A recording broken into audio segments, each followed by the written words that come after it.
This is Jim Fetzer, your host on The Real Deal. In Dallas, Texas, 3 shots were fired at President Kennedy's motorcade. It looks like one of those scenes of an old building being purposely dynamited and blown.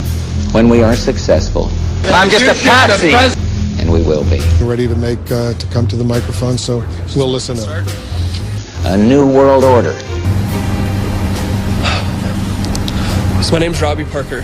It might have appeared that way, but from my close-up inspection, there's no evidence of a plane having crashed anywhere near the Pentagon. Let us never tolerate outrageous conspiracy theories concerning the attacks of September the 11th. President Kennedy died at 1 p.m. Live from the Media Broadcasting Center.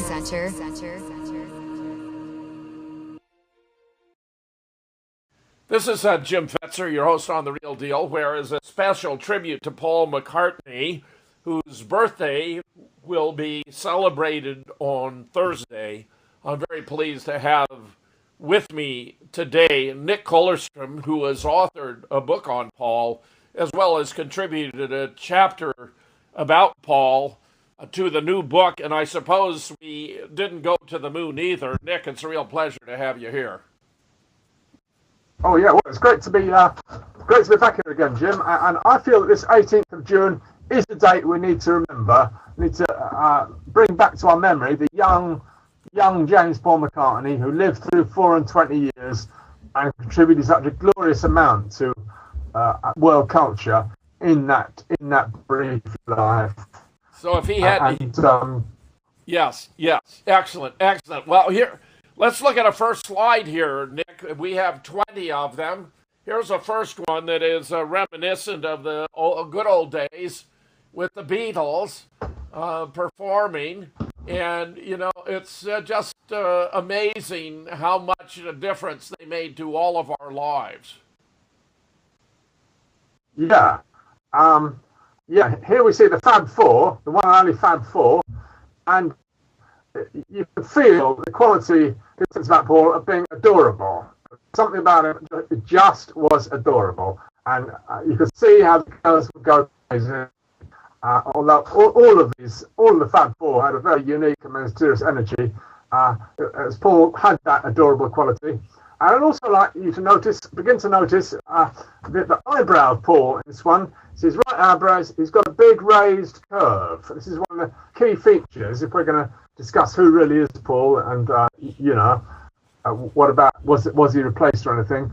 A lot of pictures have this big arch eyebrow, or possibly you see a slight asymmetry in the eyebrows. That is one of the things people talk about. And then you see the small chin, a quite cherubic-looking small chin. Yes. Although it's blocked here by John's shoulder. Yeah. But yes, that's fascinating. And the ear has not got a big earlobe. The ear kind of joins on, you can see, to its skin at the bottom, because there's a lot of debate about ear shape, which I personally don't get too much into, but he hasn't got big earlobes. Was that correct? Yes, I think that's right. Yes. Well, right. So you see quite a round face here. Quite a lot of the pictures have been tampered with. Pictures of Paul, and to make his face look longer, because the replacement guy did have a longer face. And I would generally recommend, if you can watch movies like Help or whatever, to remind yourself of what the young, the real Paul looked like. I had this quite a round cherubic face, which I think we see well in this picture. Yes, I agree completely, Nick. And I think you're absolutely right that the public has had so much exposure to false Paul, F-A-U-L, that there's a tendency to forget what Paul actually looked like. And once you recollect clearly, and we have several nice comparisons here, it's very difficult after that point to confuse the two. Yeah, and especially this very garrulous fellow, Paul. Biographies of Paul tend to be just Paul wobbling on, and he's got sort of incredible kind of synthetic memory, as if he can remember what it was like to be Paul. And for example, Many Years From Now by Barry Miles is basically just him recollecting. And I think you'll find nearly all of the biographies of Paul are this. It's relatively, I think there's only one biography I'm aware of which a guy really knew Paul's relatives or people who knew him, and is mainly about him rather than Paul. So I think there's a danger he rather gets lost from memory of who he was himself. And of course, I think at least subliminally that becomes an essential part of perpetrating the deception. Well, yeah. This guy, the replacement was a lot better than anyone thought he would be. The story is that when Lennon was first told that the band had to go on after the great catastrophe, that when this decision had to be made, he agreed because there was he had some of Paul's music recorded, which he believed he could keep using, but he never thought, he didn't initially think that this newcomer would be visually acceptable. Anyway, we're rather jumping ahead now. Let's just let's look at the next slide, which is right. Paul with Richard. I mean, Paul with George. Yeah. George. I think you're the Rolling Stone guy. Paul with George, and I think you see a slight chipped tooth that Paul's got now. He had a motorbike accident around the winter of 65, 66, and chipped his tooth. He didn't bother to get it mended for a while. So I think that dates this picture quite well. George looks a little strange in this one to me, Nick. Yes, he hasn't quite got the normal Beatle look, has he? He's just he looks almost lost. It's kind of a strange photograph. You'd think he might you'd think he could be a monkey or a Rolling Stone. The Rolling Stone, yes. He doesn't quite look like himself, and now you mention it, yeah. But it is an interesting shot of Paul because of the tooth. Yeah, yes. So this was coming up to the apogee of his career, this time when he's doing this. He's moved up to London by now, and he was living in Jane Asher's flat, with Asher family, but very distinguished family and a very musical family, and he was doing the great albums Revolver and Rubber Soul, and they were really the avant-garde musicians at this time. Had you been infatuated with the Beatles at the time, Nick, or were you just viewing them as a cultural phenomenon? I wasn't really. No, I didn't get going until Sgt. Pepper came out. That was the great masterpiece that sort of grabbed a hold of me. Yes. That was my one real, one time I really tuned in with the Beatle phenomenon. And isn't it ironic since it represents the transition?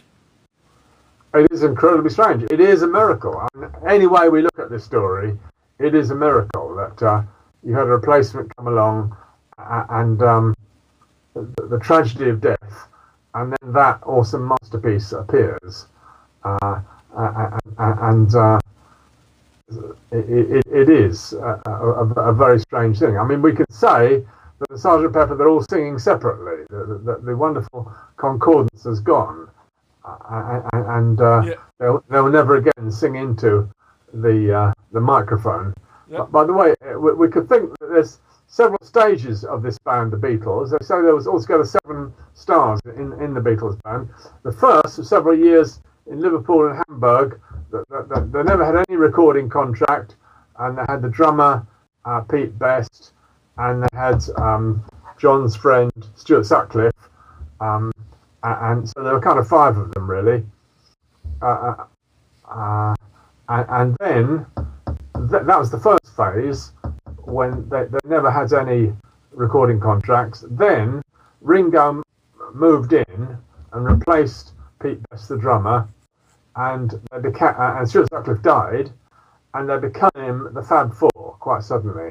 Was it that Pete Best did not want to travel to America? Does that figure in?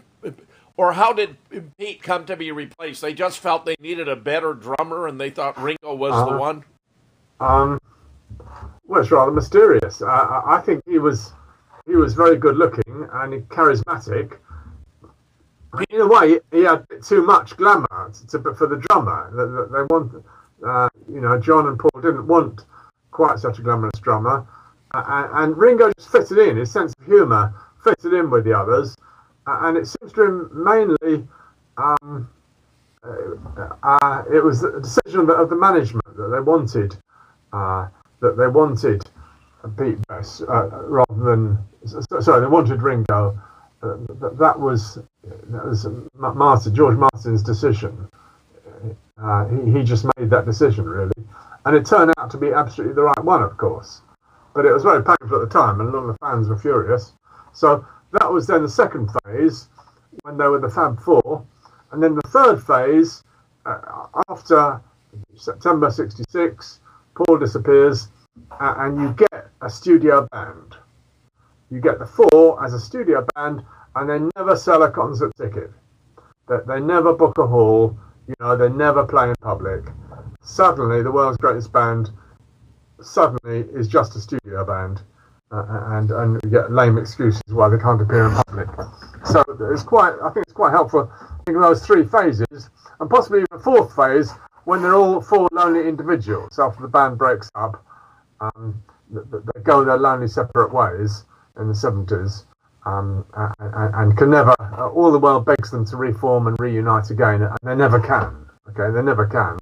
And the world doesn't understand why they can't get together again, because there was something quite artificial about that, the studio band. It wasn't what it appeared to be. Yes. In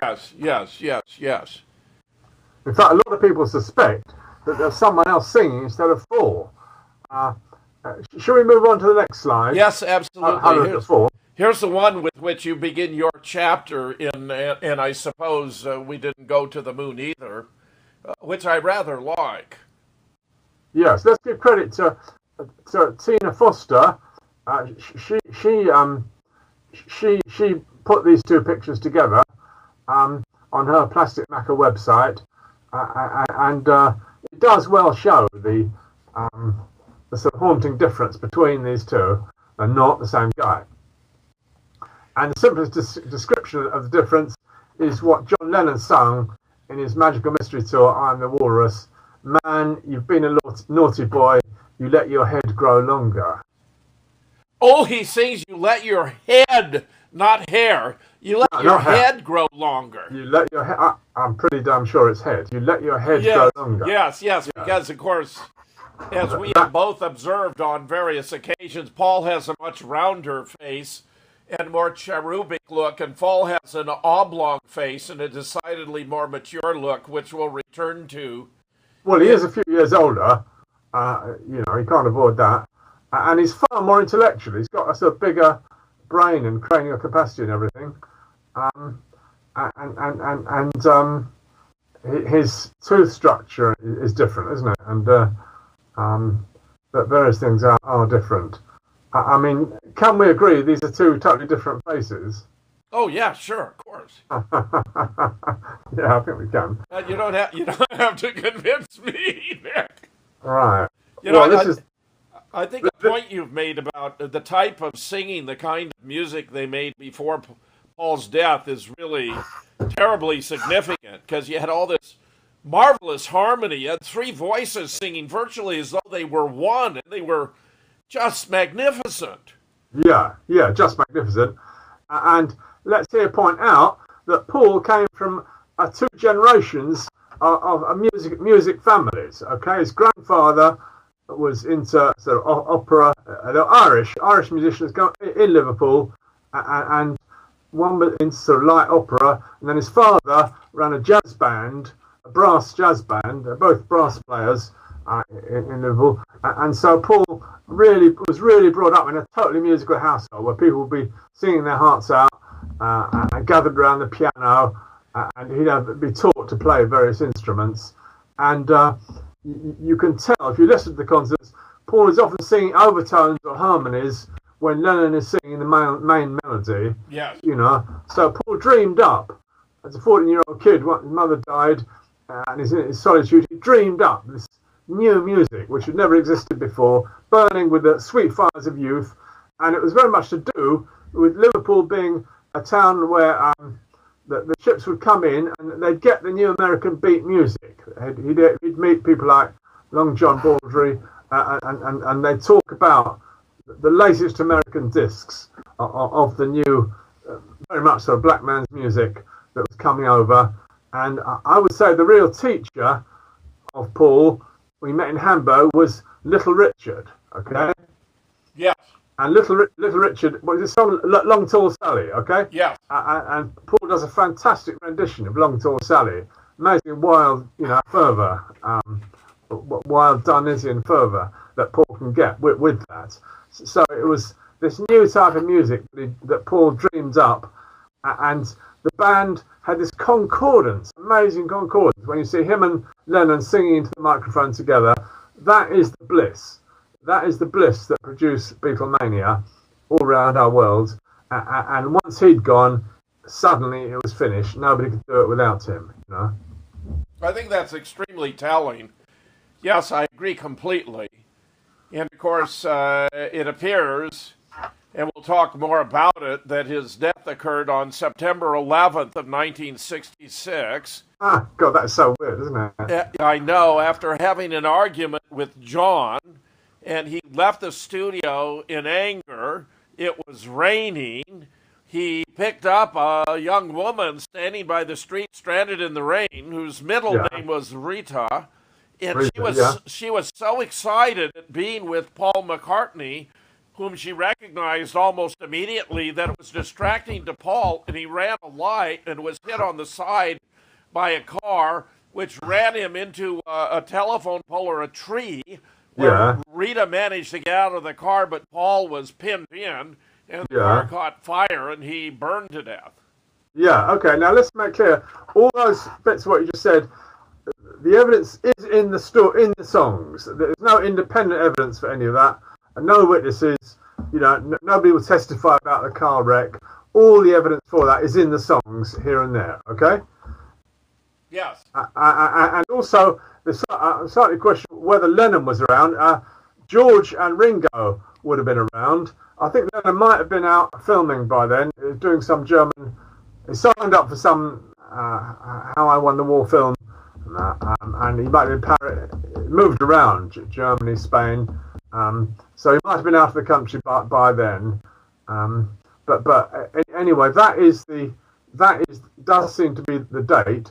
And may I point out, just a week in his last interview he ever gave, which I found in, I think, Melody Maker, it was published on the 10th of September, his last ever interview, he was quite cheerful, usually obeying cheerful self, no hint that the band was going to break up or anything, which a lot of people say. A lot of people say after the American tour, oh, we all knew the band was going to break up, Well, he wasn't saying that at all in this interview, but he did say, he was asked, would he ever write a musical score? And he said, a lot of people ask us that, but the answer is no, for any musical show or anything. He said, the answer is no, because we put all our musical energy into our songs, okay? Now, that's of interest, because when Fall first appears, he first appears in November of that year. There's a 7-month gap when there's nobody around, nobody to be seen. Then Fall appears in November 66, and the very first thing he's doing is composing a musical score. It's called The Family Way, and you see him and George Martin at the piano and now composing this score. And George Martin, in his accounts, keeps saying, well, of course, Paul McCartney could not read or write music, but he just kind of hummed it, and George Martin, wrote it down. Now, I think there is a sort of suggestion that... Does Paul read music? Well, that's quite a big question, I suspect that he could. I think there's... That Paul had intellectual attainments that Paul did not. Yeah, I think you can see him, for example, composing chamber music and writing chamber music. And so that's the very first thing he's doing, writing a musical score, which is, rather strange for way for the new Beatle. But and then he comes back from Kenya. Yeah. What's really strange is for Paul to have had such a transformation in his musical interest, taste, and style, as represented by the difference between the two you've just described. Yeah. Yes. Mel Evans goes off on holiday to Kenya, which is rather mysterious, with the new guy. And so there's... Of course, ostensibly it's the old guy, but yes, it's actually fall. Yeah, we get, let's say, the whole month of October, there's no sightings of Paul at all. He's simply absent. The manager, Brian Epstein, has to spend a week in some mental hospital being sedated and treated in London. And so there's some kind of big stress. And that's on the month of October. He disappears. Paul actually disappears on first week in September and is not there for the Music Awards, Melody Maker Awards on the 13th of September. I'm absolutely convinced that he's not there, having studied all the newspaper reports on it. It's just actually 2 days after his death. Well, that is, I think, evidence for that. But we have no, direct evidence for his dying on that date. But I think his absence, I think he's clearly absent from what are supposed to be the Melody Maker Awards. Well, the two dates that we hear about, of course, are November 9th or 11/9 and September 11th or 9/11. And by virtue of the fact that Brian Epstein declares they're no longer going to tour in October, that makes sense, of course, if he died in September, but not if he only died in November.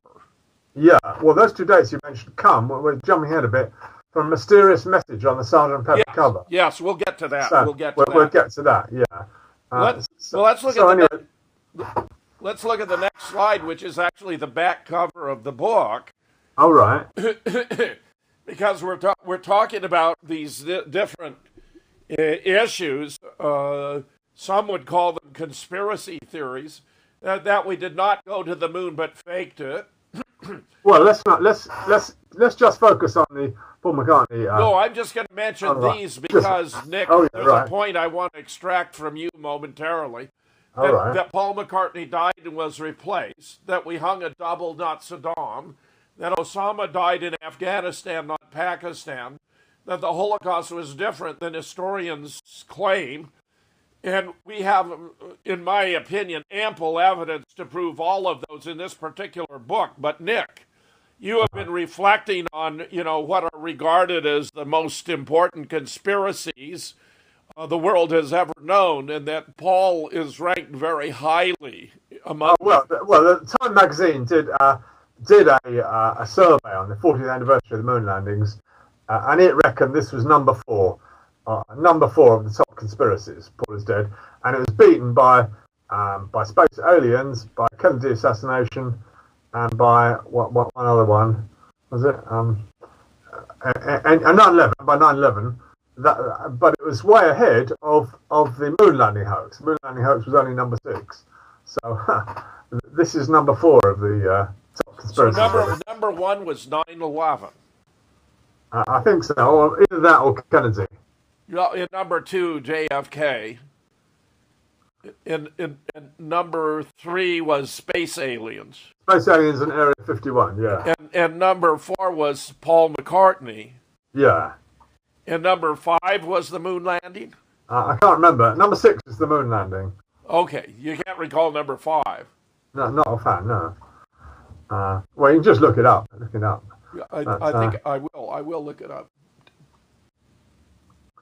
Okay, should we look at these 2 pictures now? Can I talk about this picture with Jane Asher? Yeah, one second. Top conspiracies. Just put Time magazine top conspiracies. Yeah, that's what I'm doing.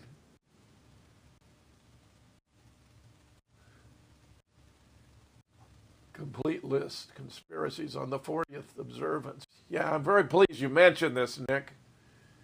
I'm very pleased you mentioned this. Okay,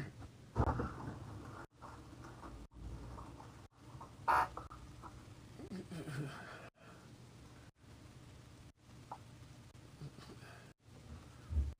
course, anytime you go anywhere on the net anymore, there's an ad you have to deal with. Yeah.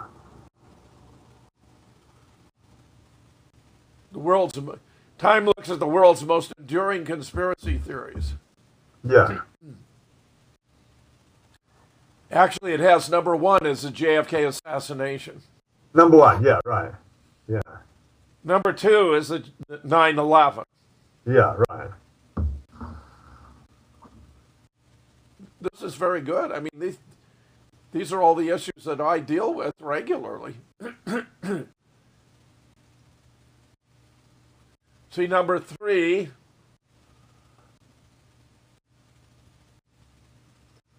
Area 51 and the aliens. Absolutely. All those seem relatively conspicuous. The idea that number 4 would be Paul is dead just astounds me, Nick. Here it is. Number 4, Paul is dead. Yeah, I agree. That was in 2009. It is a bit surprising. Yeah, I didn't think it was so prominent then. 2009. Oh, number 5 is secret societies controlling the world. Oh, right.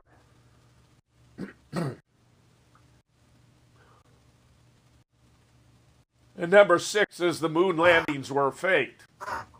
Yeah. So we're covering a lot of terrain in our book series. And eventually, I suppose, in a more enduring list, you'd find Sandy Hook and the Boston bombing would show up. But, well, I think someone should do a sequel. That was back in 2009. Yes. I think it'd be very nice to have a questionnaire for the public and, get up to date on that. Yes. JFK number 1. That's absolutely right. Yeah, right. For America, of course. For America. You wouldn't get that here. Right. Okay, here's our next image, which is the band. I don't know if this was Ed Sullivan, but it looks like it might very well be. Well, hang on. Can I just talk about, before you get onto the band? Yeah. Can we just have a look at, you've got 2 pictures here of Jane Asher, right, with Paul. Oh, yeah, but they're coming up. Oh, were they? Oh, right. Oh, okay. Yeah, they're coming up, Nick. We're going to go to that. You're right. They're there on the back of the book, but we're also going to talk about them separately. Separately, right. Okay, let's come to the band, yeah. Yeah, tell us about the band. Huh. Well, okay. Well, there's a unique feature about the Beatles, different from all the other bands around, that always the pop bands had a star singer. For example, Rory Storm and the Hurricanes. Okay, they were close friends of the Beatles. And so you had a star singer with the others, like so you'd have, say, Cliff Richard and the Shadows, for example. Okay, so a backing band and the star singer. That was the format for pop groups, right? Now, this group was owned and run by John Lennon. Okay. But once Paul came along, he kind of knew that he could never be quite as good as Paul. So Lennon, having Paul in the group, Lennon could not be the star. So the magic then took place that you had four people in the band without a leader. Okay, it may have been Lennon's band, but there was not a leader in this group. So that was part of the unique thing that happened with the Beatles. That it just happened. They didn't design it. That no other band had of a mysterious sense of unity and coherence that held it all together without having a leader or one guy up front. Yeah, I think that's very significant. Of course, you see Paul playing left-handed, which is one of the differences you mentioned in passing in your chapter about how Paul was born left-handed, but Paul had to learn to play left-handed. Yeah, that gives a lovely sense of the rhythm in this band. That you've got one of the bass guitar, facing the other direction.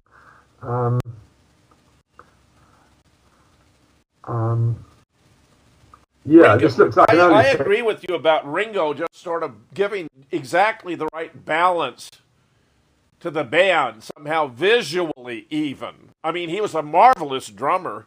Was Pete Best as good a drummer as Ringo? Yeah, and let's also bear in mind that when Ringo was with, I think he was with Rory Storm, wasn't he?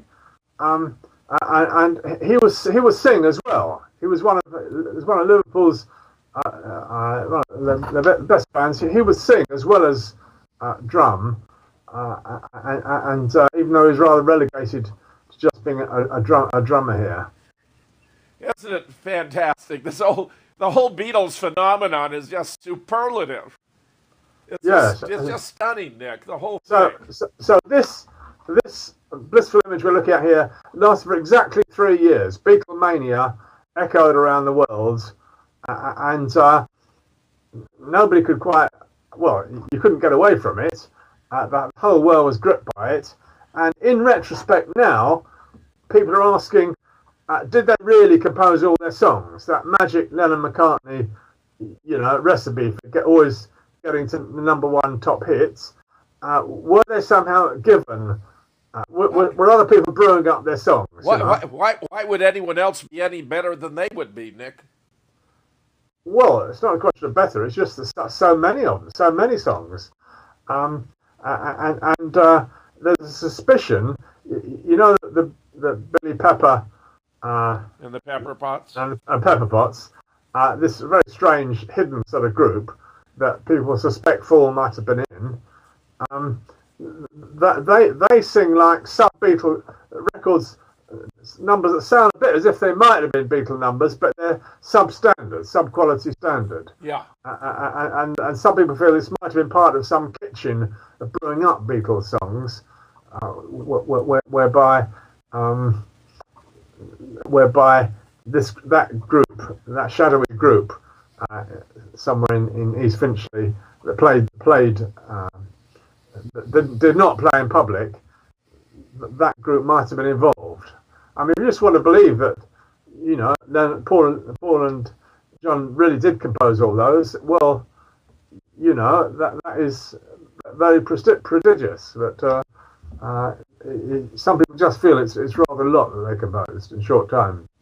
Well, I think they possess musical genius. I mean, I personally am not inclined to doubt their productivity, but I welcome all speculations, Nick.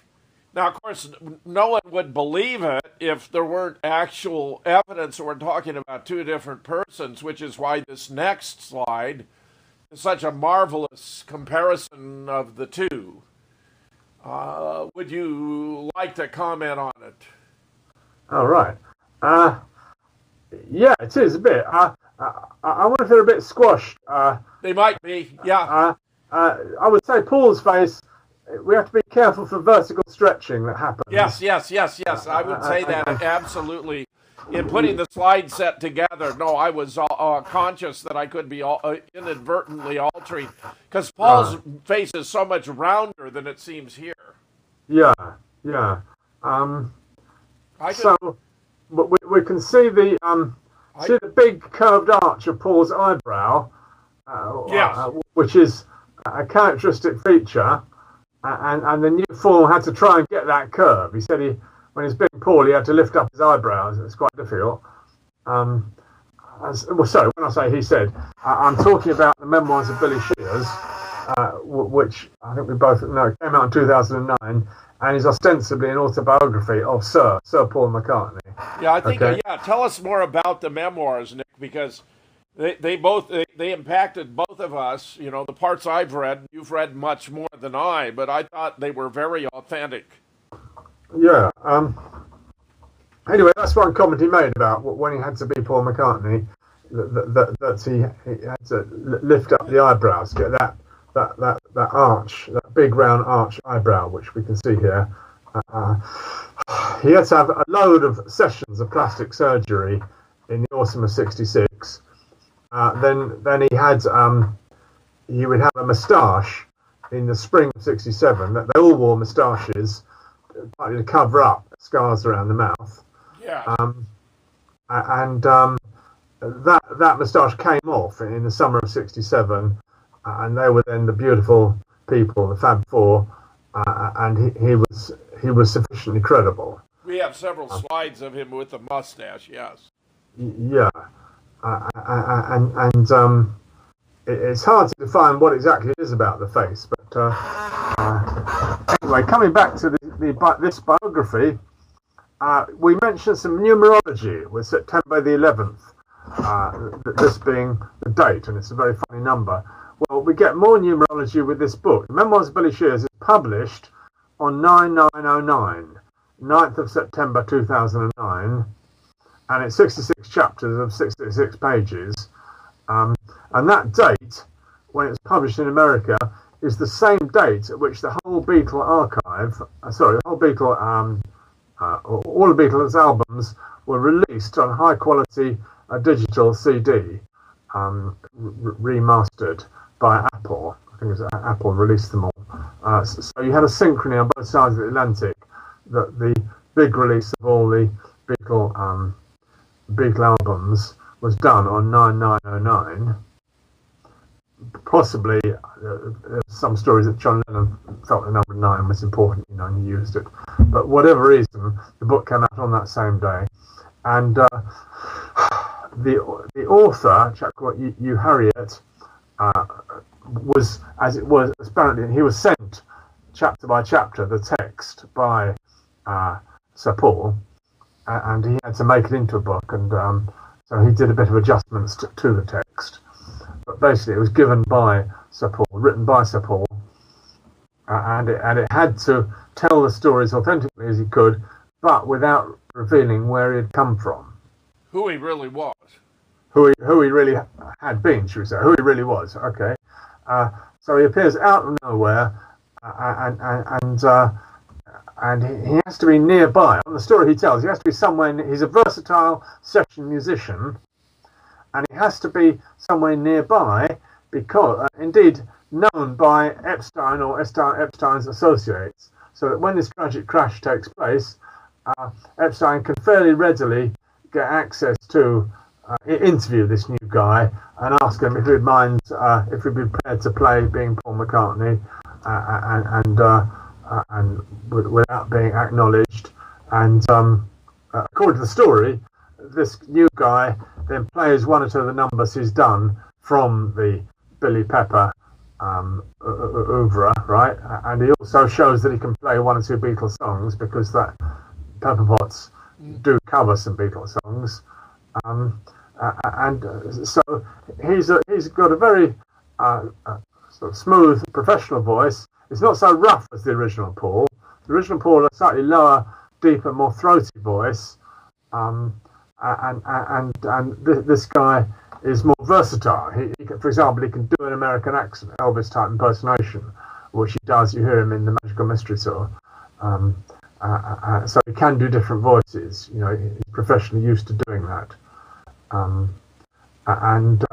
The book tells an amazing story of how, when he appeared, the various other bands on the scene were astonished at this newcomer.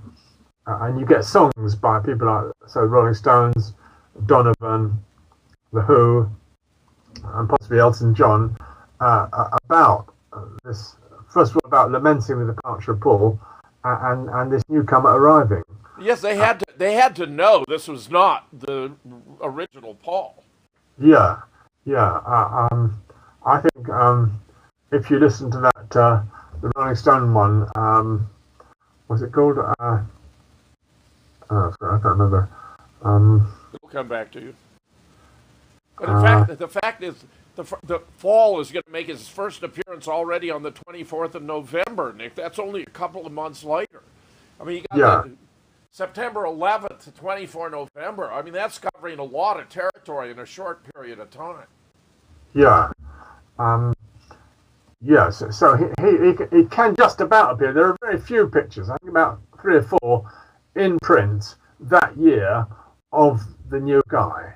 Okay, he looks rather shy, and we got a few here, but before we get to them, I thought we'd look at some of the forensic evidence here, including, of course, what we're looking at here, the difference in the general shape and features of their face and skull, where it's very clear that Fall has a more oblong, larger head than does Paul, and decidedly different look. I mean, especially in the eyes. Look at the eyes. There's almost a droop in Fall compared to Paul.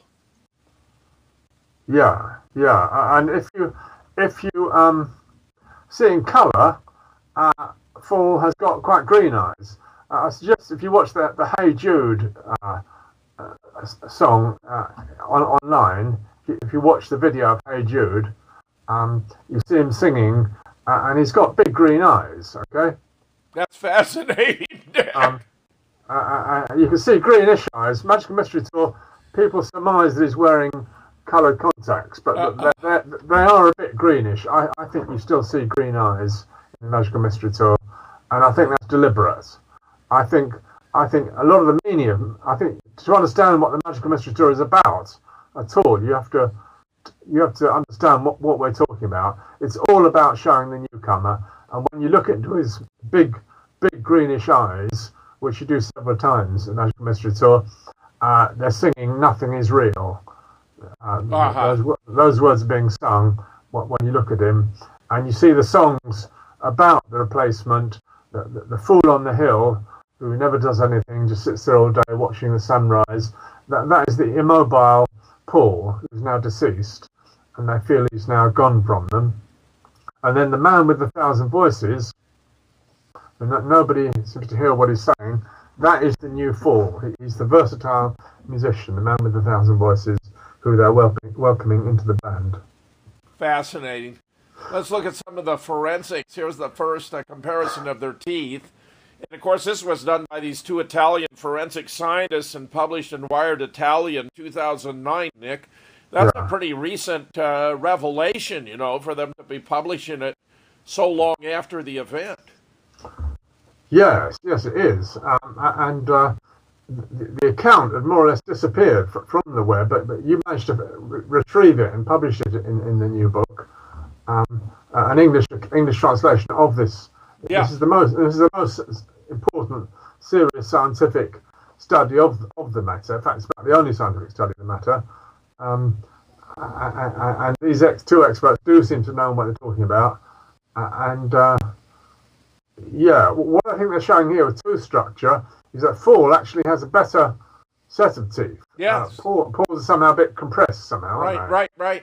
They point out that Paul has a narrower palate and poor teeth, whereas Fall has a larger palate and excellent teeth. Yes, that seems to be. So yeah. I mean, when we're getting here, differences in the shape of the skull, size of the skull, the face, and so forth, and now combined with the teeth and the difference in the palate, I don't think there's a lot of room left for any doubt that we're talking about two different people. Right. And if we go to the next, it's about the ears. You were making a remark about their ears. Yes, I'm never very clear about this, but people do seem to feel that the ears are very different. And there certainly is a suggestion of Fall wearing false ears on various occasions. You see funny-looking false ears attached to him, and you wonder what's going on. Claire Kuhn pointed that out to me, and I thought that was simply bizarre, Nick, that you should have someone who's wearing false ears. I mean, what could be more telling than that they're trying to conceal something? I mean, that is just extraordinary. Yeah. Anyway, we'll take a look at the next, and here's the photo of Paul with Jane Asher, to which you were alluding, which I put on the back of the book. And then of Paul with Jane, and look, he's a half a head taller. Right. Well, a lot of people don't appreciate how short the Beatles were. They were about 5'8". They were all much the same height.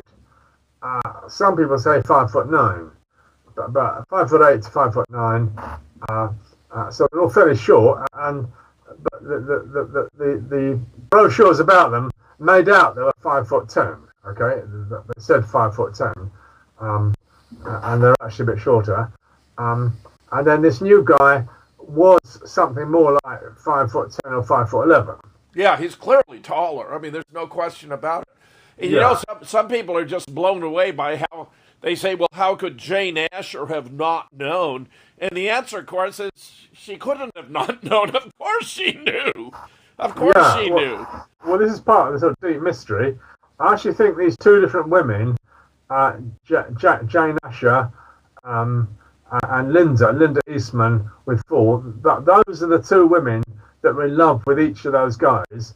And I think this is actually some of the best evidence we have for two quite different people. Okay, Paul and Jane. I think that was true love. I mean, some people think it's all fixed up, but I think they were in love, and he composed songs to her, and they were sort of, well, obviously they were living together. But after Paul passed away, then the big deal was that for Fall to be credible, he needed the support of the Asher family. The Asher family had to back him up. Yes. And that was the first thing they had to get agreement on. Yes. And Jane actually did like the newcomer. So Jane is kind of, she never kind of expresses her grief. She's an actress, remember. She's a famous or a celebrated, absolutely top British star and actress. So she's used to acting all her life. And in a sense, she now acts in real life. That she's told she has, for the show to go on, she has to be seen with this new guy. And she is. But unfortunately, she gets a bit too carried away with the act, and she allows him to give her an engagement ring, which is incredibly strange, especially as it happens. It in fact happens after Fall has met and rather fancied Linda. Let's say that Linda Eastman is a photographer. She's a groupie photographer, quite a reputation of getting sort of banged by all these rock stars, but she decides she fancies the new guy, the last remaining Beatle to be unmarried, even though he's engaged to Jane Asher, and she decides she's going to get him, right? And she moves in, and she does get him. And why does she get him? Because Jane wasn't really Fall's type. She was an actress. She would hang around with these sort of Shakespearean actors. She wouldn't take drugs. She wasn't into drugs. And she wasn't really into rock music, okay? Whereas Jane was. Although Linda had done photography with Jimi Hendrix and, you know, these top stars in America, Janis Joplin. And this was just the world that Fall kind of moved in and what he liked. And also she'd been into taking drugs together, well, not hard drugs, I don't think, but but just smoking dope together with Fall. And so those two really tuned in together, and I think Linda really was the love of Fall's life. And when the Beatles broke up, as they did, right, with great difficulty in 1970, I think she kind of rescued Fall by affirming and believing in who he was. Linda knew very well that Fall wasn't Paul, right? Because she'd been photographing the group, right? And that was said to be her "shut up" line. She said, "Hi, I know you're not Paul. When did you join the group? And I want to marry you and be in your band." And that was her kind of entree. And it was just what Fall needed. Yeah. That she totally believed in him and kind of helped to build him up. And of course, they created Wings together and so forth. Yeah, they created Wings together, which was an identity of not being the Beatles. Yes. During the whole 1970s, Fall would not play a Beatles song. It's important to appreciate that. Yes. You know, he wanted to develop a new identity, and I would even suggest if you listen to those early ones like Ram or McCartney, where I have to confess I don't like the sound of his voice at all. I think you'd hardly guess that it was a Beatle singing. Yes. About a couple of days ago, Nick, I was listening to a Beatle retrospective. It's actually in honor of Paul, given his forthcoming birthday. Oh, yeah. And it had interviews with him, and there were two parts of it that struck me powerfully. One was Paul, it's actually, of course, Fall, and this is why I think this is so striking, saying that sometimes he'd make mistakes playing, and he was worried that the fans would be bothered. But he said, no, they were very accepting of mistakes. And it occurred to me, my goodness, that shows this is someone else who's trying to model themselves after Paul. And sometimes they don't do it well, and they regard that what they have done as a mistake, whereas for Paul it would just have been a variation. Yeah, that's the point. Yeah, it would have just been a variation. And then they got to a point where talking about Wings, and he said, well, with Wings, he said, I just did my style. He said, I didn't do the Beatles style. I just did my style. And if it had been Paul, he would never have said anything like that. No, that is a good quote, actually. That'd be really good if you get that quote. That's a really good one. Yeah, that's really fascinating. Both of them just struck me.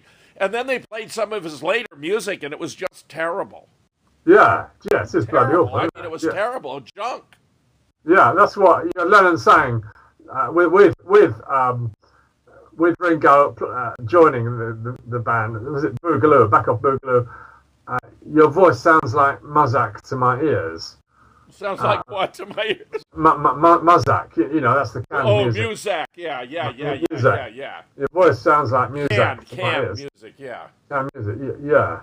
Which I mean, maybe I think Fall has sort of got better. I think now, in his 70s, he can sound very good. He's got very accomplished musicians with him. Yes. And he can obviously put on one hell of a show. Yes. And he can get 100,000 people to a concert. Right. Which is obviously unique. But I always get the feeling that all those people going along get the big thrill because they believe it's Paul McCartney singing. Yeah, of course. The next is November 24th, the first appearance of the Beatles with Fall outside of EMI, where the other members arrived clean-shaven. So there he's got the mustache to which you were alluding, Nick. Yeah. Well, I mean, this is an extraordinary picture in the sense it doesn't look remotely like Paul McCartney. I mean, nobody could possibly think that guy is Paul McCartney, could they? No, he looks funny, and he's got puffy cheeks. He doesn't look right. Yeah, and the puffy cheeks his jaw doesn't look right either. Oh, right. The puffy cheeks is Botox. Part of the plastic surgery involved padding out his cheeks to try and make his face look more round. Yes. And he had to sing with, poor fellow had to sing with this Botox in his cheeks. Feel sorry for him, really. But in this early phase, he couldn't really appear to his fans. He was living in Paul's place at Cavendish Road in St John's Wood, London. He'd inherited the big mansion, but he couldn't really, when the fans were clamouring outside, he couldn't really be seen because he didn't look sufficiently like Paul. Yeah. So this is a transitional stage we're looking at now, where the plastic surgery hasn't finished. In the next photograph, you see Mal Evans hovering beside him when he's speaking, I think, to give him answers to questions where he might not know what he should say. Yes, that's a good point, yeah. I think this might be a press release. I haven't actually been able to find it's about the 20th of... Was it 20th November? And Mal Evans was kind of guarding The first him. arrival was the 24th of November. Okay, this must be December then. Yeah. I think there was a press release, which I haven't found newspaper reports of, and when the new Fall was, as it were, first shown, and he was guarded by Mal Evans. So I think this is him. Notice he doesn't have... That is Mal Evans. Yes, notice he doesn't have the arching eyebrow, the right Right. That's a very characteristic feature of Paul McCartney, and he just hasn't got it here. He's got the flat eyebrows, yeah. The next is the first group photo, the first official photo shoot with Fall, which took place on January 6, 1967. All right, yeah. Notice how they have the bright lights in the background. Yeah. It's very unusual, Nick. That's going to be to obfuscate the finer images of the band. Yeah. So this is a psychological process that's now being kind of inflicted on everyone to get them used to the newcomer, that you see the band and your mind therefore tells you that must be Paul McCartney. Yes, it's kind of closure. Yeah. So gradually the world is going to forget what the original Paul looked like with this new guy, who's actually a bit taller than the others. Yes. He's in the background, rather taller than the others, and they can only appear with stage pictures where they're not together, so you can't immediately see that he's a lot taller.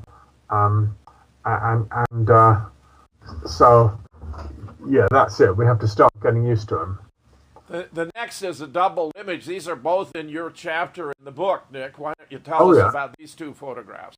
Oh, right. Well, the one on the left is the very first image of the new Fall to appear, simultaneously in American and British magazines, and he's actually in front of his Cavendish Avenue door, and he's looking rather shy, and I think this is a nice picture of the newcomer. Yes. He's agreed to step in to mend the broken band. He's going to rescue the world's greatest band. He's agreed to sacrifice his life, whatever it was before, and step forward into the brilliant floodlights of history and assume a fake identity, which is an extraordinary thing to do. And it's irrevocable in the sense that he's never allowed to reveal the truth, although I think we're at the verge where that might actually happen. Yeah, or some people might say he's been through some psychological programming where he's might have been somehow given the new identity, and is in some degree forgetting who he used to be. Or I mean, we only know Fall refers to this in a couple of his songs with brilliant metaphors of how, like the Blackbird song, for example. Yes. All your life you're waiting for this moment to arise. Yeah. Take this. How's it going? Take these broken wing and learn to fly. Take these broken wings and learn to fly. Yeah, that's a terrific image. You know, when you understand the backstory, so many of these songs have a different. They assume a more complex meaning. I certainly do. Yeah, take these broken wings, and also something about take these eyes and learn to see. Yeah. In Blackbird, and then there's another amazing image in Band on the Run where he talks about they were going through the crashing rain, and then they fell into the sun. And one guy said to the other, "I hope you're having fun." And I think that is the image of him taking over from the old guy and the new guy, because he somehow senses the identity of Paul. Now, would this be George Martin assisting him, with the working on a musical score? Yeah. This is what we referred to earlier. George Martin, who loves sort of pop classical music like Gershwin, and he's produced sort of humorous type albums. He's just the person the Beatles want to work with, and the new guy at Fall is here helping him compose, and he looks like a sensitive musician, but doesn't look remotely like the old Paul, Yes. And it's just fascinating. The deeper you get into it, really, the more absorbing it becomes, Nick. Yes, well, looking at these pictures, you wouldn't think that anyone would believe that this character is the old Paul, would you? These two pictures. Well, here's the next now. This, I think, is this Magical Mystery Tour? Yeah, this is, later on. This is a year later, okay? Now, we've jumped ahead a year, and now, in Magical Mystery Tour, Fall is looking quite beautiful, and he's totally confident of himself, right? Yes. The guy we saw before was rather diffident and shy, and he was just stepping forward as a musician, and nobody was sure whether he would get away with it or not. Get away with it. Nobody knew whether they'd get away with it. And here they are, having a great time in the sunshine, and they're brazenly putting out symbolism, which they always did.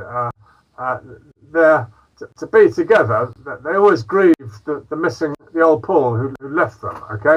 Yeah. So Paul has got his shoes off, and you see his shoes next to him. Yes. As if there's some invisible person in those shoes, or some person missing, and those shoes have actually got a reddish blood-like colour to them. I don't know if you can see them here, but there is a blood red. And it also makes his greater height less noticeable that he's not wearing his shoes while the others are. Yeah, that's the other thing. That's always the problem, how he could appear with them. And there's said to be that something about the Love the Three Beatles on that band. I can never read it very clearly, but that's supposed to be on the drum. Love the Three Beatles, as if there were just three left. Now, if you go to the next, is this fascinating double image about Life magazine when the rumor that Paul was dead broke out. Tell us about that. Well, I just want to say this magical mystery tour, that is after Sergeant Pepper. Oh, I'll go back to it. Yeah. That was the supreme affirmation of the amazing new band with the newcomer. So we'll come to that later, will we? Yes. You will come back to Pepper, Sergeant Pepper, yes. Okay, well, we're leaping right ahead now to a time when the band is just about breaking up. They've done a series of brilliant albums, stressful, but very creative. Abbey Road, the White Album, Let It Be. But we're still with the Life magazine cover. Yeah. Well, Life magazine was 22nd of October, and 22nd of October, 69. Okay, the whole Paul is Dead story exploded around just after September 11th, 69. It started appearing in American magazines and newspapers. So just about 3 years after the event. Yeah, it caught on like wildfire. The idea that Paul was dead, and in Detroit, and people started seeing clues. And the radio stations talking about clues, and there was a massive, a macabre resurgence of Beatlemania as people started buying these albums to listen to the clues. Okay, now when this was peaking, people started coming over to England and asking to see Paul. They would turn up at the Apple office. Can we see Paul McCartney? Is he around? Can we talk to him? Okay. Now this was a crisis. Okay. If Paul had just been hanging around in Abbey Road studio, then these American DJs would have immediately seen his, green eyes and his much too tall, and his Liverpool accent wasn't really that good. It was never as good as the real Paul's accent. They would have sussed it pretty quick, in my opinion. Okay, so what Paul did, very clever. He was not available. Nobody could find him. So the mystery built up. Where is Paul? And so they couldn't. This rumor, Paul is dead, could not be suppressed as long as Paul could not be found. Okay. Then on 22nd of October, he went up to this Scottish residence farm in the absolute back and beyond, the middle of nowhere, with his new partner, Linda, and the child they just had, and her other child, and they went up there, and then when they were up there, 24th of October, the Apple Studios put it out that they told Life magazine, oh well, he's right up in Scotland, and so they journeyed up there. Okay, so they went up to the back and beyond, and finally found Paul in this rundown farmhouse, which apparently Paul McCartney had bought beforehand. It's still rather mysterious, but it was just some residence he'd acquired. And Paul put out the story. Oh look, I just want a quiet life. Can't you guys leave me alone? We're just quietly living up here, which they weren't at all. They just specially gone up there to do this. Right, as a sort of staged event. A staged event. Yeah. Public relations event. Yeah, a brilliant public relations event. So in other words, they did not get the Paul is Dead specialists coming to see them. The DJs did not turn up. They had a few journalists who were easy to handle. And they had the Life magazine journalist, and they put out the story. Here we are. We just want to be alone. And by the way, the Beatles are breaking up. By the way, the Beatles thing is over. And can't you just leave us alone? and all that. So that worked very well. It was brilliantly successful, and it basically killed the whole Paul is Dead furore that was raging in America, and with the image of this guy on his farm. Okay. Now the actual Paul had been a totally urban character. It's very hard to imagine him on a farm at all, or hard to imagine him and Jane Asher, with sheep and stuff. They weren't into that at all. They were into mooching around the town. But this new guy has, a lot of people feel he has Scottish ancestry. He has a deep affinity with somehow the wilds of Scotland, okay? And this is all quite mysterious. And well, could Billy Shears have been a Scot? Yeah, or with Scottish blood, yeah. Billy Shears had Scottish blood. I don't think we mentioned, by the way, that is the name he acquires on Sgt. Pepper. But Billy Shears... Well, we'll mention it when we get to the album, which is coming up. Yeah, and years later, Wings, of course, does Mull of Kintyre, which, isn't that one of the world's best-selling ever singles or something? Or doesn't it outsell Beatles songs? Anyway, it's quite a phenomenal success, Mull of Kintyre, okay? Which is saying that his home, it goes all around the world, if you listen to it, but when he comes back here to Scotland, he feels that's where his home is. And this fact that you get this image from an ad for an automobile inside the front cover so that you can project the right side, is that a sheer coincidence? Yeah. Well, it just shows you can't kill a good conspiracy theory that easily. Just when everyone thought this Paul appearing had killed the whole story, it was noticed that if you held the Life magazine front cover up to the light, you got this eerie line from the other side of the page cutting off his head and a car going right through his body. So that was gave an eerie twist. But basically, the whole Paul is Dead story then dies. We're talking about 69, synchronising with the break off the Beatles, and it stays dead for about 12 years. It stays dead till an American guy called Glazier holds a mirror up to the drum on Sgt. Pepper. Perhaps we'll come to that in due time. We'll get that, Nick. Here then are some cover clues. Of course, we have Abbey Road, which, according to Ringo's confession, is John in white representing the minister, Ringo in black, the undertaker, George in blue jeans, the gravedigger, and Paul, who's out of step barefoot with a cigarette pointed down in his right hand, is the corpse. Yeah. And that Beetle, get it, in white behind them, has got 28 if, which is supposed to show that if Paul had been alive, he'd be 28. When they made the album? Well, when the album was due to come out, it was actually 27. Yeah. And it might have come out a bit early, but anyway, that's part of the story. That, yes. And may I say, this zebra crossing now is quite worn down with everyone crossing over it, and it seems to have a permanent crowd of Japanese tourists around it. So it's quite an iconic location. This Abbey Road location, yes. Yeah. And now we come to the... Oh, well, hang on, I just say, well, when you say, according to Ringo's statement, that is a Hollywood Inquirer or something. Yes, that's right. Newspaper. Not everyone believes that is an authentic story of Ringo. Well, I believe it was using a dismissible site to get out a basically true story so that it could be denied because of its source. Yeah, what Ringo really did say, I think about 3 years ago, he said, "I am the only remaining Beatle." The only surviving Beatle, yes. The only surviving Beatle, and he repeated that. Yes, he said it twice, yes. And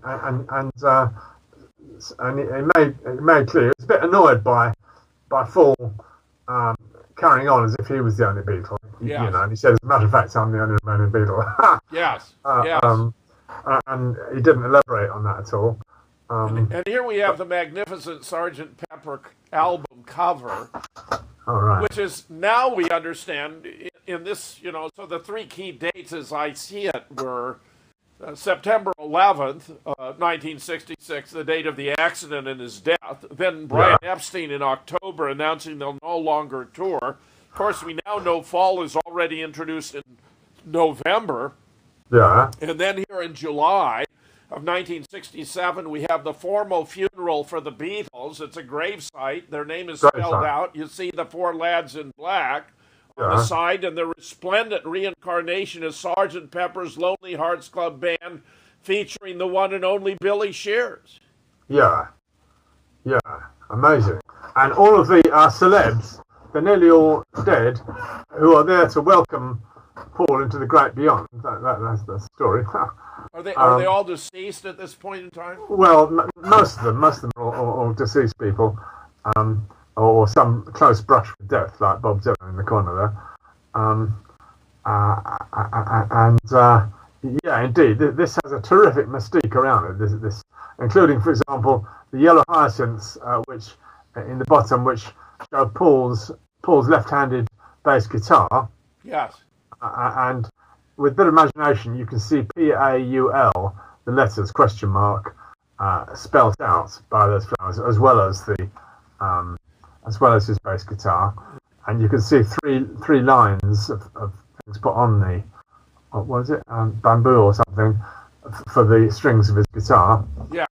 And the next image is from the drum. Nick, you must tell us about this.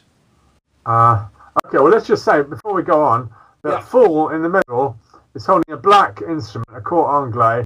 The others are all holding brass. Yeah. So, and also, please notice the hand put above Fool's head. I hadn't noticed that before. Yes. Yeah, that is the Jewish hand of showbiz. The show must go on.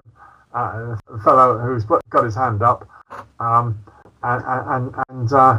that hand above the head keeps being repeated in various iconic, images we get of Fool. For example, Yellow Submarine, fascinating, having a hand over his head as if he's somehow anointed, or and the other characters are sort of pointing towards him.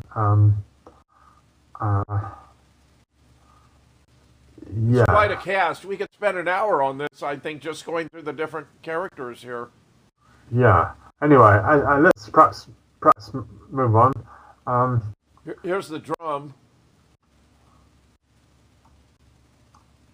The drum cover with a date buried in it. Yes. Well, this is kind of like the ultimate mystery. The moment when a mirror is held up horizontally to the drum, and you see this 111X he die.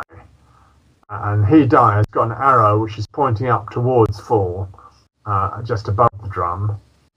And the 111X, it looks a bit like a Roman date, doesn't it? Yes. Of 11 is 11, and then 1X is 9. Yes. So it looks like 11-9. Or 9-11, yes. Well, it depends whether you're in America. See, the whole Paul is Dead story blossomed in America, and therefore they took the American meaning, which was the 9th of November. Yes. But in fact, it meant September 11th rather than... Yeah, that seems to have been it. So getting that date is getting that onto a drum skin like that in a mirror is pretty damn amazing. It is. If you don't like the date idea, you can read it as 3 1s and X, 111X, as if one of the four has been crossed out. That's true. That's true. That's true. So there were 4, but now there are only 3. Something like that, yeah. And then he die. Then we have 2 wonderful photographs here at the end. This is one you particularly like of Fall. Yes, this is the new guy. I think that's it's a good picture of him. I think it's from Magical Mystery Tour, isn't it?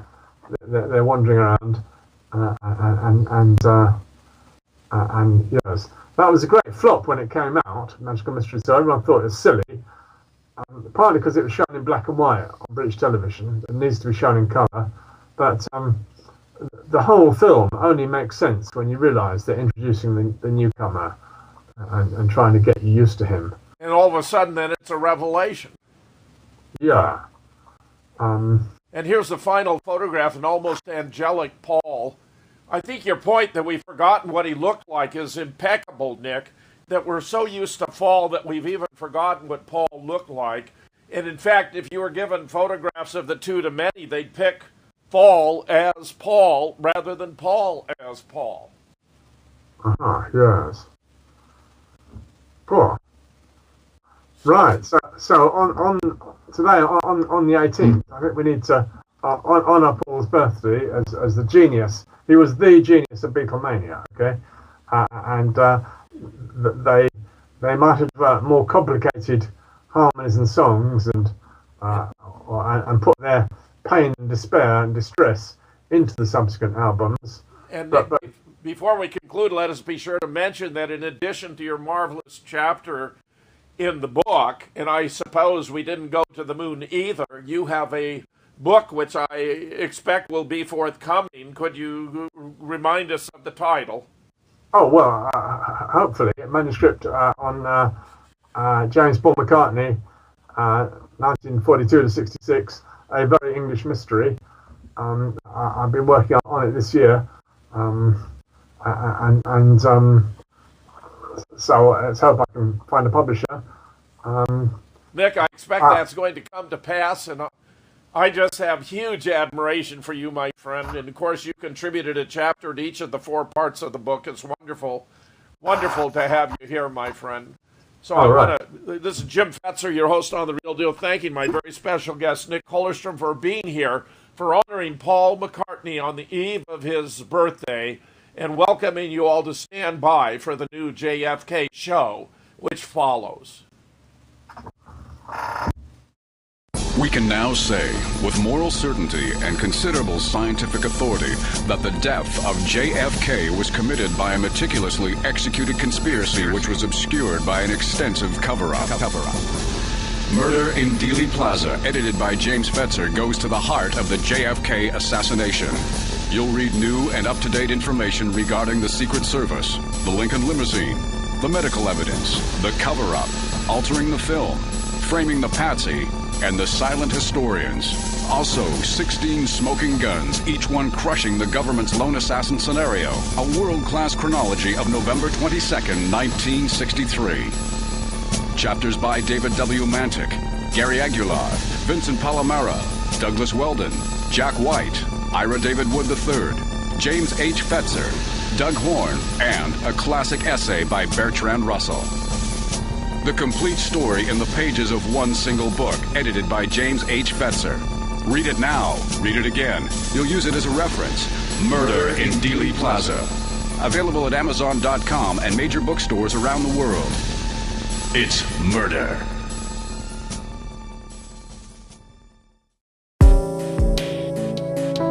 Less than 3% of you people read books, because less than 15% of you read newspapers. Right now, there is an entire generation that never knew anything that didn't come out of this tube. This tube can make or break presidents, popes, prime ministers. Television is not the truth. Television is a circus, a carnival, a traveling troupe of acrobats, storytellers, dancers, singers, jugglers, sideshow freaks, lion tamers, and football players. We deal in illusions, man. None of it is true. But you people sit there day after day, night after night, all ages, colors, creeds.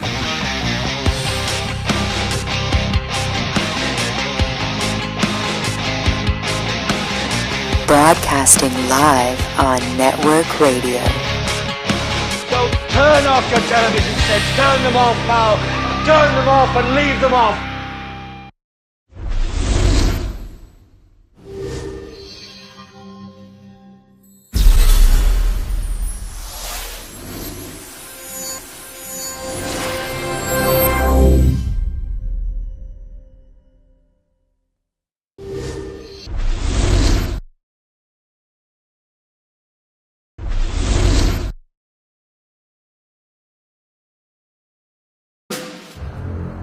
This is Jim Fetzer, your host on The Real Deal.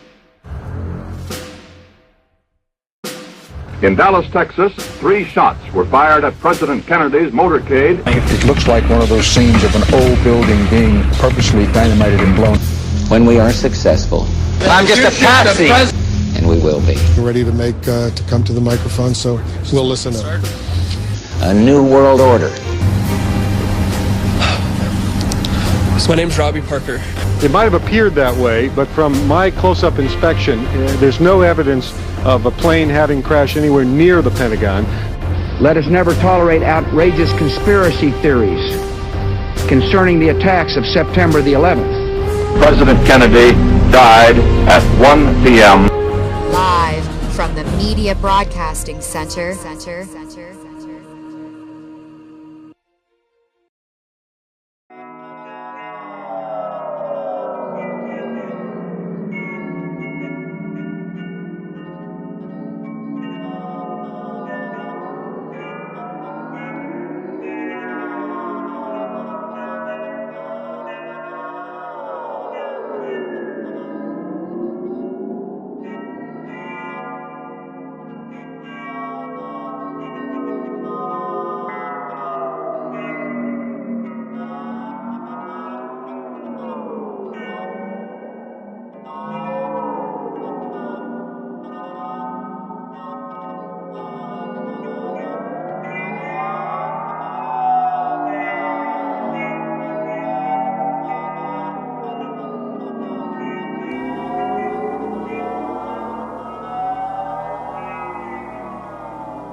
In part two, we discovered that the Bethesda autopsy report redescribed the wounds quite differently than they had been observed at Parkland Hospital. And here you see once again in our three-part diagram the way in which they were described at Parkland as the heel shot, but now they'd grown into a very large footprint shot by the time the Bethesda autopsy was completed. A view of the wounds which was adopted by the Warren Commission and perpetuated in its report, which claimed, of course, that only 3 shots had been fired by a single lone assassin firing from above and beyond, one of which missed, one of which hit the president in the back and passed through and exited his throat and did all the damage to inflicted 5 wounds in Governor Connolly, the other of which hit the president in the head and killed him. Well, the situation here was very disturbing, and large segments of the American people were dissatisfied by the Warren Commission's report, and especially perhaps by the magic bullet theory, which seemed to raise more questions than it answered. In the late 70s, in fact, the investigation of the assassination was reopened by a special committee of the House Select Committee on Assassinations, which undertook a study of the assassination from 1977 to 1978 and published its report in 1979. The HSCA inquiry had a rather turbulent history. There were 3 different chairmen of the House Select Committee and 3 different chief counsels, the last being a fellow by the name of Robert Blakey, who'd spent a lot of time at the Department of Justice investigating organized crime, and who was very much a proponent of the view that organized crime had a major role to play in the assassination of President Kennedy. Now, here you see a summary of major features of the House report. It was critical of the Bethesda autopsy for numerous reasons, including the failure to measure the wounds from proper reference points. In fact, the descriptions that Humes and Boswell gave of the wounds made it very difficult to locate exactly where those wounds were supposed to have occurred. Second, failure to dissect and track the alleged back-to-neck wound. Humes claimed it would have been criminal to dissect the neck, but as a matter of fact, it was called for by the Armed Forces Institute for Pathology autopsy guidelines, and it was completely irresponsible not to do so. Third, inadequate background and training of the autopsy physicians with respect to the evaluation of deaths from gunshots. Neither Humes nor Boswell had experience in dealing with gunshot victims. And while Pierre Fink did have some experience in dealing with gunshots, he spent most of his time not performing autopsies, but rather reviewing files for their accuracy and completeness.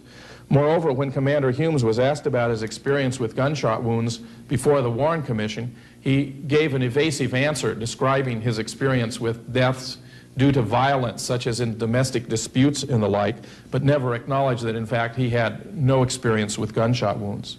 The failure to retain original notes, which Humes destroyed. This is one of the very striking irregularities in the case of the autopsy. Commander Humes destroyed what appears to have been his first draft, the original draft of his autopsy notes, evidently on orders from the president's personal physician, who insisted that he provide a signed statement indicating he had destroyed those notes. One possible explanation for which may be the desire to have a description of three shots fired from a tall building in Dallas as a part of the autopsy report, which of course we found incorporated into that clinical summary with reference to an article in the Washington Post. And finally, failure to examine the clothing in relation to the wounds. Astonishing as it may seem, Humes and Boswell and Fink did not have the shirt and the jacket worn by Jack Kennedy at the time of the assassination available to them during the autopsy. That, of course, is inexcusable and violates standard guidelines about the examination of the victims of gunshots in relation to their clothing. Perhaps most interestingly, largely on the basis of the acoustical evidence that I indicated was recorded inadvertently in Dealey Plaza at the time of the assassination, the House concluded that John Kennedy was probably assassinated as a result of a conspiracy, where he was killed by 2 shots from above and behind, as a Warren report suggested, that these were fired from the Texas School Book Depository, and that Lee Harvey Oswald probably fired them, again as the Warren Commission concluded, but that at least one other shot was fired, probably from the grassy knoll, that other shot missed, and that the other gunmen or co-conspirators remain unknown.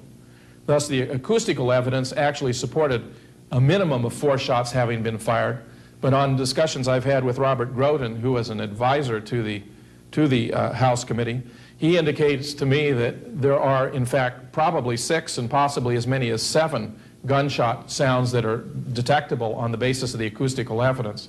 When the House returned to Dealey Plaza to take exact sound measurements of the acoustical evidence, they only actually tested the sounds made by rifles being fired from 2 different positions, which meant that it was impossible for them to conclude on the basis of their own investigation that shots had been fired from more than 2 locations, simply because they did not actually test for shots, the sounds of shots fired from more than 2 locations. The official finding, however, was that at least 2 gunmen had been involved and that the assassination had been a conspiracy. Once again, the investigation was conducted on the basis of diagrams rather than actual photographs. But in this case, the diagrams were a much higher quality. Consider, for example, this diagram, which was prepared by an artist by the name of Ida Docks. This is a diagram of the back of the president's head. Notice how clearly it reveals what had been the massive defect to the back of the head. The heel shot described at Parkland has now changed. It no longer corresponds to the much larger footprint that was observed at Bethesda, but now has become instead a very small hole. If you want to contrast this diagram with an actual photograph, take a look here at the back of the head. This is an actual autopsy photograph that is in the National Archives, or what purports to be an autopsy photograph. Many students have noticed, however, that if you look in the crown or cowlick of the head for that gunshot wound, it's very difficult to discern it in the photograph. Here's another drawing, this one of the throat, and notice how it's a large, irregular, torn-out throat wound. Looks much more like an exit wound now than it did when Charles Crenshaw observed it in Parkland. Here you have a stare of death photograph that shows what the throat is supposed to have looked like. No one denies a tracheotomy was performed at Parkland, but it is difficult to imagine why such a procedure would have been required if his throat had looked like this. Incidentally, the differences here between the way the wounds were described at Parkland and at Bethesda and the way they appear here in these photographs has led some students of the assassination, such as David Lifton, to conjecture that some alteration took place to the body between the time that the president was pronounced dead at Parkland and the time that the autopsy was performed at Bethesda. But there may be an alternative explanation. Surely either the body was altered or the x-rays and photographs were faked or fabricated or changed. At the very least, the inconsistencies are so great that one or the other of those alternatives appears to be extremely reasonable as an explanation for the discrepancies in their description. Take a look here now at the back wound. This is fairly controversial because a number of eyewitnesses report that this location shown on the Ida Docks drawing was not actually that of the back wound, but rather that of a a blood clot that remained on the body. Here's the actual photograph, or what purports to be an autopsy photograph of the president's back. And you notice where that blood clot or possible wound appears is actually rather different from the location that the House Select Committee specified, which is indicated by the circle with an X on it. Moreover, you'll notice another indentation of the president's back much farther down on the ruler, about 10 inches down on the ruler, which may have been an old scar, but also could possibly be a wound from a bullet that is otherwise inexplicable. If you take a look also at the appearance of the head, some students of photography have suggested that this appearance is very peculiar, and that if you turn the photograph upside down, that it appears to be in proper perspective. In other words, the parts of the head that are in focus and out of focus is quite anomalous in this particular photograph. But if you turn it upside down, then it looks as though what you have actually is a scalp that's been inserted on top of the body upside down. Well, that's very peculiar, of course, and raises lots of questions. The House, nevertheless, proceeded on the assumption that the photographs and x-rays were authentic, and that the eyewitnesses who described the wounds in different ways were wrong, even though they were many in number. As I have previously indicated, Gary Aguilar has now discovered 40 eyewitnesses who testify to that large blown-out wound in the back of the head, and whose testimony is generally consistent with the wounds as they were seen at Parkland. I mentioned Robert Blakey was the chief counsel of the House committee. He appeared on a program hosted by Geraldo, during which Geraldo ran a tape of an interview with Charles Crenshaw, during which Crenshaw reported his observations of the wounds at Parkland.